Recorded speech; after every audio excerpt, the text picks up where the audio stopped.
Je donne maintenant la parole à son Excellence, Monsieur Olivier Nduhungirehe, ministre des Affaires étrangères et de la coopération internationale du Rwanda.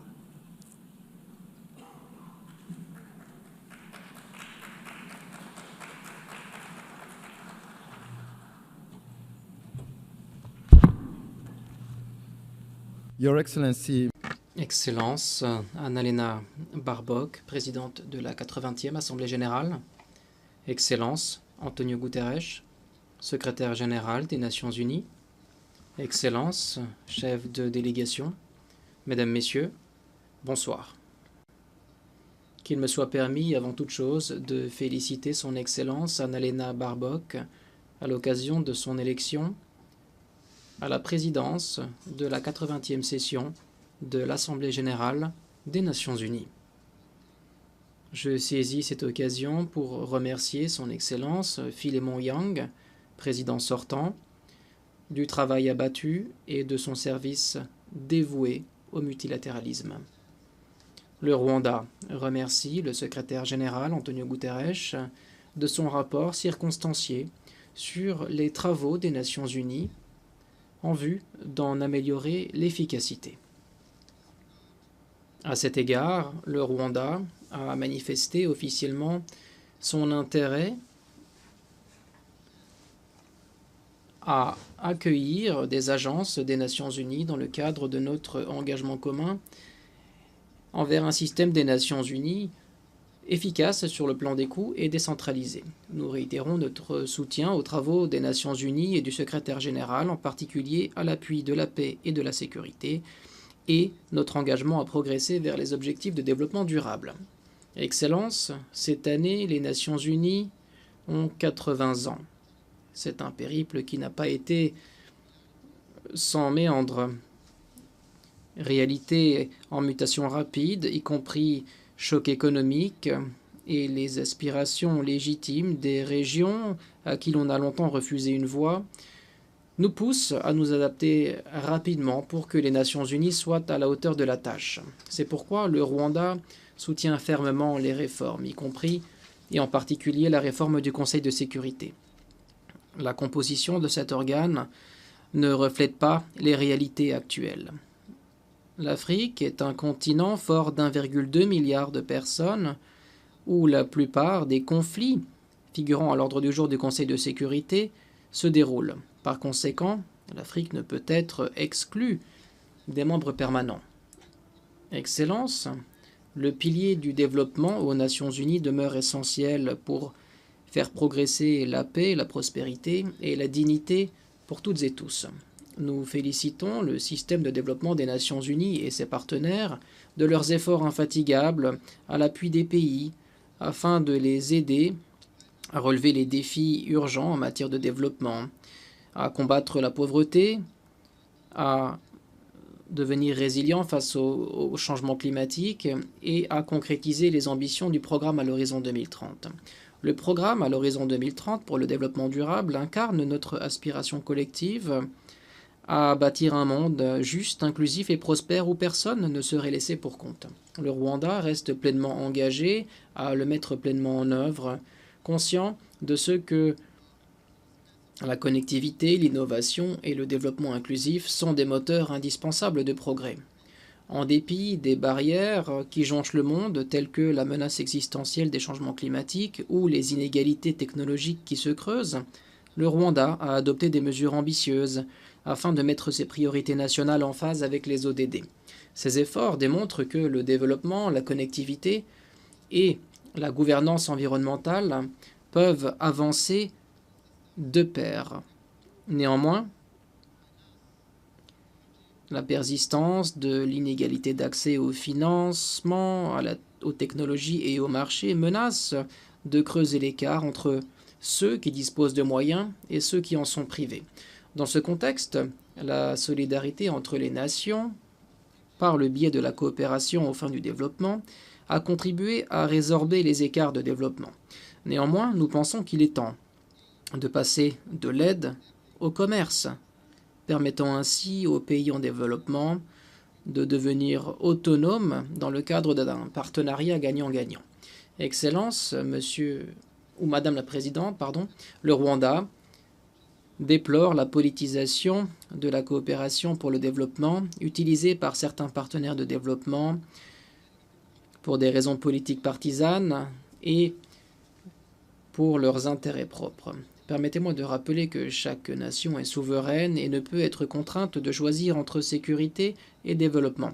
L'aide au développement doit servir d'outil aux fins de la solidarité et du progrès, et non pas d'arme de coercition. Excellence, l'histoire du génocide de 1994 contre les Tutsis au Rwanda nous a poussés à devenir des porte-drapeaux mondiaux d'un maintien de la paix qui place toujours les civils au premier rang. Nous avons rendu hommage aux hommes et femmes qui ont porté les casques bleus et qui ont payé le prix ultime au service de l'humanité. C'est un héritage qui est gravé dans l'histoire des Nations Unies.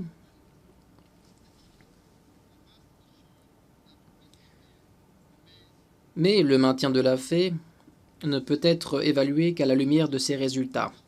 Pour le bien des millions de personnes qui ont les yeux rivés sur les Nations Unies pour assurer leur protection, nous devons garantir que le maintien de la paix reste à la hauteur de sa tâche. C'est pourquoi le Rwanda se fait fer de lance d'un maintien de la paix robuste, de la responsabilité de protéger et des principes de Kigali sur la protection des civils. Le Rwanda a lancé des appels au financement d'une paix pérenne aussi bien en Afrique qu'à l'échelle mondiale. Parmi les tournants que nous pouvons nommer, il y a la revitalisation du Fonds de l'Union africaine pour la paix qui mobilise aujourd'hui plus de 400 millions de dollars. Il en découle directement que le Conseil de sécurité a décidé de financer 3/4 des opérations de paix de l'Union africaine pour la première fois. Au-delà des Nations Unies, le Rwanda contribue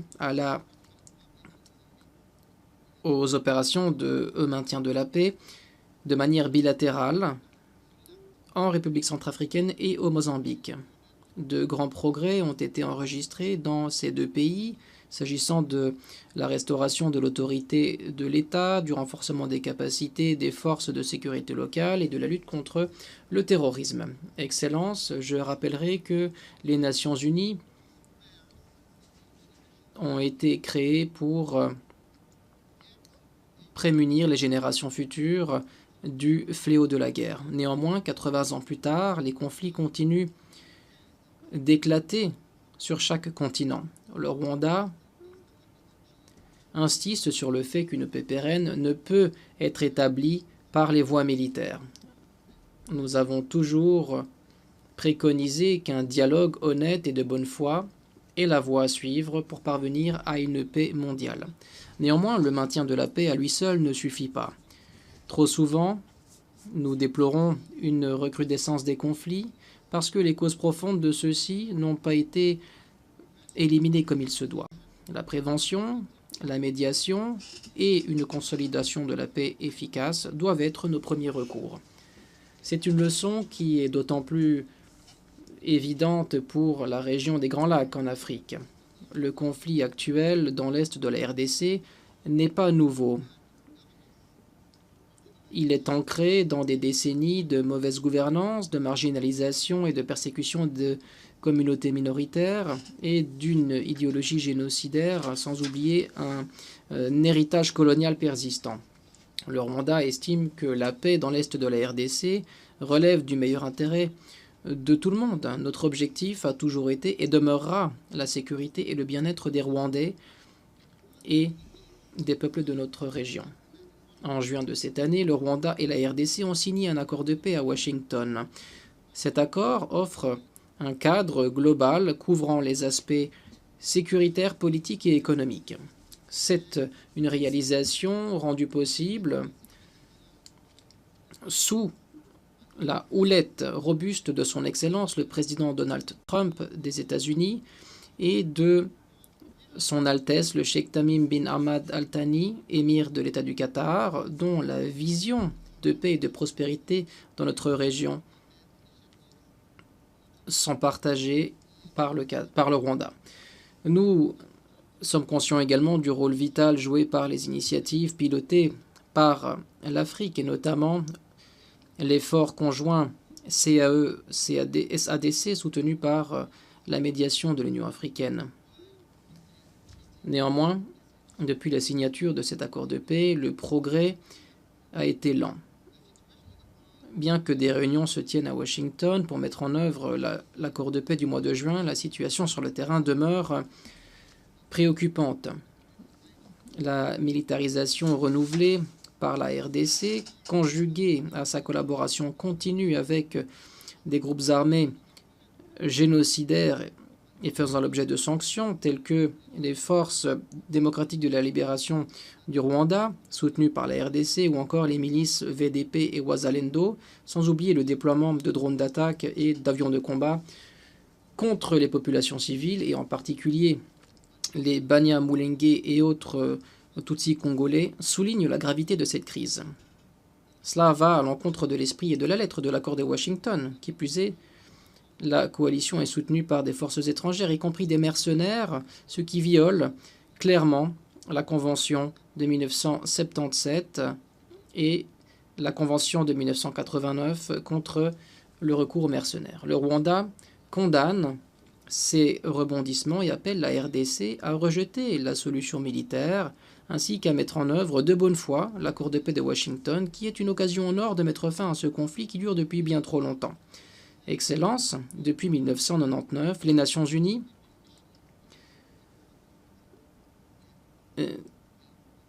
entretiennent une mission de maintien de la paix dotée d'un mandat robuste dans la République démocratique du Congo, la MONUSCO, afin d'aider à régler le conflit. Néanmoins, en dépit de ces efforts, la mission n'est pas parvenue à mettre fin à la prolifération des groupes armés, en particulier à éliminer les forces démocratiques de libération du Rwanda soutenues par la RDC.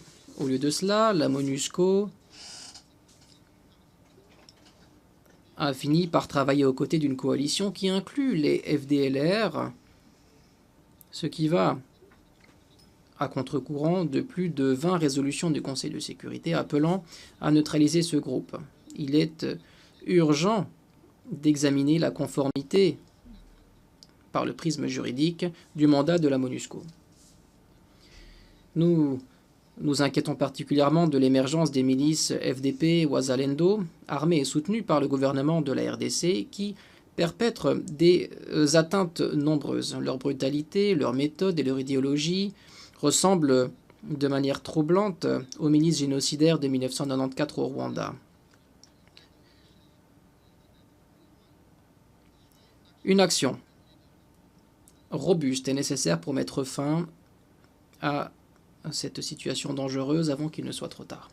Excellence, les droits humains sont un pilier fondamental des Nations Unies. Le Rwanda est rené des cendres du génocide de 1994 en plaçant la dignité humaine, l'unité et la redevabilité au centre de notre gouvernance. Nous remercions les Nations Unies d'avoir proclamé la journée internationale de réflexion sur le génocide de 1994 contre les Tutsis, observé tous les ans le 7 avril. Nous remercions également le secrétariat et les nombreux États membres qui ont installé des mémoriaux sur leurs terres. Un engagement donc à ne jamais oublier. Nous félicitons également le tribunal pénal international pour le Rwanda ainsi que les mécanismes résiduels qui poursuivent les responsables du génocide. Néanmoins, le Rwanda est vivement préoccupé par la persistance de l'idéologie génocidaire et les crimes y associés dans l'est de la RDC sous le regard de la communauté internationale et des Nations Unies. Nous appelons la communauté internationale à ne pas fermer les yeux une fois encore. La prise pour cible, la persécution et le massacre de Tutsis congolais, y compris des communautés Banyamulenge, représentent des crimes contre l'humanité qui présentent tous les signes annonciateurs d'un génocide.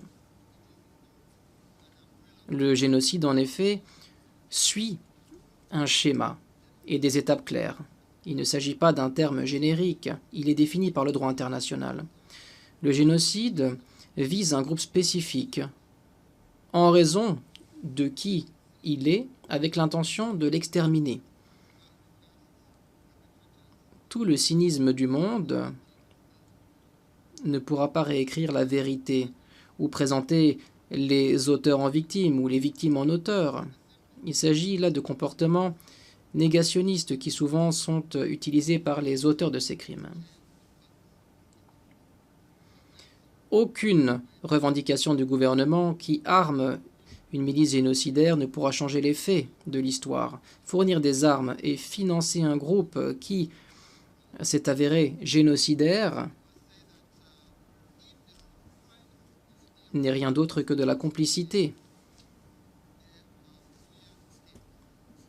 S'il y a des crimes perpétrés en RDC à des fins économiques, ces crimes ont des noms: corruption, mauvaise gouvernance et détournement de fonds publics. Pour conclure, Excellence, le Rwanda, je le répète, est disposé à travailler aux côtés de tous les États membres pour veiller à ce que les Nations Unies demeurent une force de la paix, de la justice et du développement durable. Bien que les défis et les solutions pour le multilatéralisme soient évidents, c'est la volonté politique qui, aujourd'hui, doit nous permettre de faire des Nations Unies une organisation à la hauteur de la tâche. Ensemble, nous devons bâtir une organisation capable de satisfaire les besoins de milliards de personnes à travers le monde, de combattre les abus des droits humains, de combattre les changements climatiques et de réagir dans un monde de plus en plus interconnecté en faveur des générations à venir. Je vous remercie. Je remercie les ministres des Affaires étrangères et de la coopération internationale du Rwanda.